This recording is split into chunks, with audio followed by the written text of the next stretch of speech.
gawa nito? Ay, hindi nasagot eh.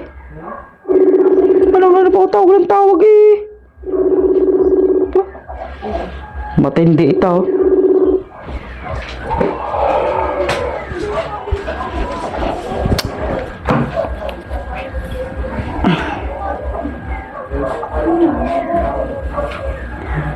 Nga.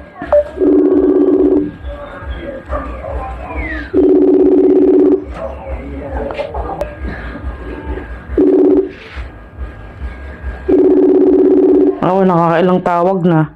Eh, hindi pa rin nasagot. Hindi ko na maintindihan ang pinagagawa nito sa buhay. Kailangan pa ako natawag eh. Hindi mo lang makasagot eh.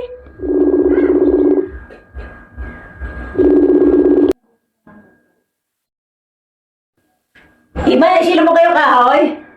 Oo na, huwag mo munang istorbohin. At ako may kinukontak din hanggang ngayon hindi ko pa makontak.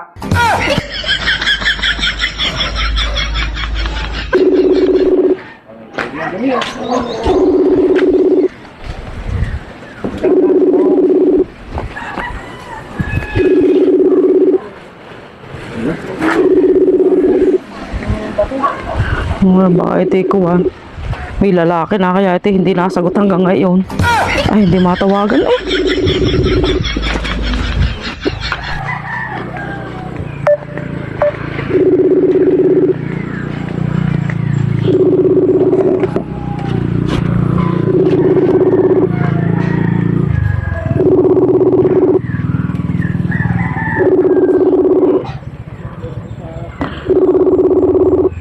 Ano naman na ito eh.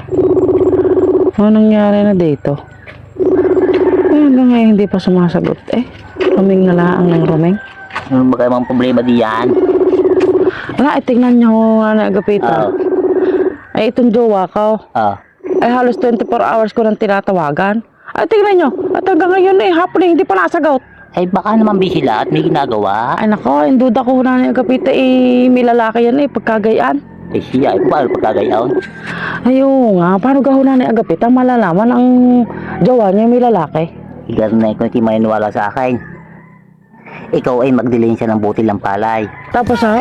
Ngayon, pag umuwi din na yung jowa, yung butil ng palay na iyon ay ilagay mo sa kanyang pante. Tapos ha? Ay ngayon, pagka umuwi na, hinubo yung pante, ay tingnan mo yung palay, kung palay pa rin. Ay, paano ko nga malalaman na may lalaki? Ngayon, pag yung palay na yun ay naging bigas, Ay, ibig sabihin? eh di may bumayaw.